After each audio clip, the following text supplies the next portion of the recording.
Anyone who makes films knows this. As soon as something moves very quickly in the picture, it looks so flickering. I exported 2 consecutive frames here and let them jump back and forth. The individual images are sharp and the jumps are large and hard.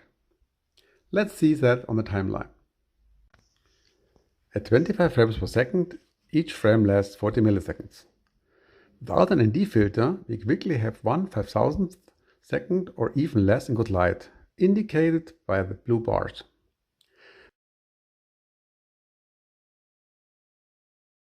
The eye now has to jump almost 40 milliseconds, so to speak, before it gets a new picture again. The jump is long but also hard, because all frames are very sharp. This is then perceived as a strong flickering.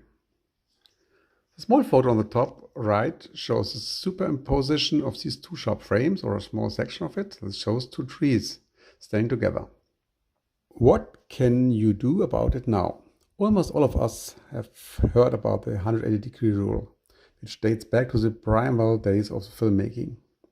Back then, you exposed exactly half the time using a rotating wings shutters and transported the film for the other half. Rotation corresponds to 360 degrees, 180 degrees of which was exposed. That means half the time between 2 images. At 25 frames per second, a picture lasts 40 milliseconds, so 20 milliseconds must be exposed. This corresponds to a shutter speed of 1/50th second. With strong movement, picture is naturally heavily blurred. The eye or the brain is presented with an image that it expects, and at the same time it only has to jump half so far. The tree top detail looks correspondingly blurry. If you look at the 2 frames again, you can clearly see the strong blur, especially close to the camera, but also when panning on the horizon. And now the complete flight. Well, that looks a lot smoother or more cinematic. It is important to know that the 180-degree rule is not a natural constant, but is a result of the mechanics of the old cameras. Today we can expose much shorter, but also longer, up to 40 milliseconds. A shorter exposure means more details, but a higher risk of jerking. Exposing longer means smoother, but also blurrier. The real sweet spot is never 180 degrees exactly, but depends on the movement speed and also a little bit of the sensor resolution. Nevertheless, 180 degrees have proven themselves, and many regard the technology as sacred and without alternative. But there is an alternative, and it is used by the game developers. They all want the smoothest possible movement sequences, but render the sequence from sharp individual frames. 60 frames per second is a standard here. Even more than does not very much. So lucky that our drone also supports the 60 FPS mode and not just for slow motion. Let's look again at the timing diagram for this case. The frames now only last 16.7 milliseconds.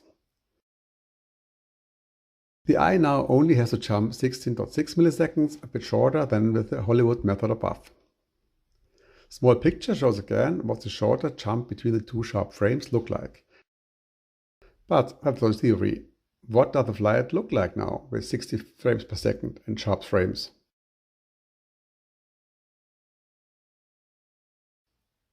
I think it's very, very neat.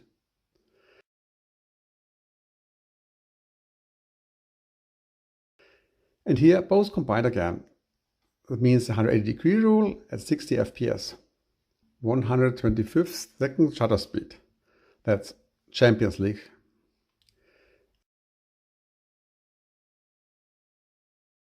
And here are all 4 variants side by side. I have to say that the 25 frames per second videos come off a bit too badly here because they are played out at 60 FPS. This extrapolation leads to artificial additional jerking. Unfortunately, technically there's no other way. But this is only about the principle. The best thing to do is to try it out for yourself. With 60 FPS, it's important that you have to follow this frame rate through the entire production chain to the end. That means upload to YouTube, otherwise it won't work.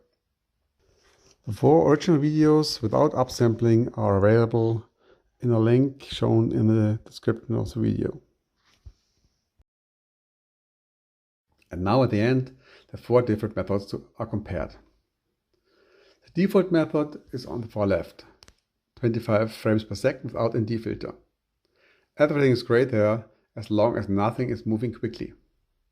Especially with 4K, you can also export very good 8 megapixel photos from the material, which I use often. Next to it, on the right, is a Hollywood method with the gray filters. This will give you very smooth movement sequences. However, this also has its price. The details are only available when little is moving, and handling can also be tedious at times. You can sometimes forget about such a filter, or you want to spontaneously take a sharp photo in the air.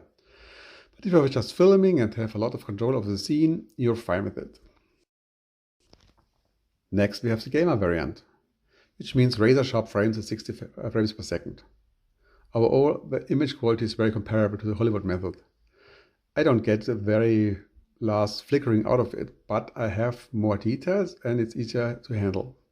However, I then have to handle larger file sizes, which also slows down processing and transport. Then on the far right is the Champions League, 180 degrees at 60 FPS.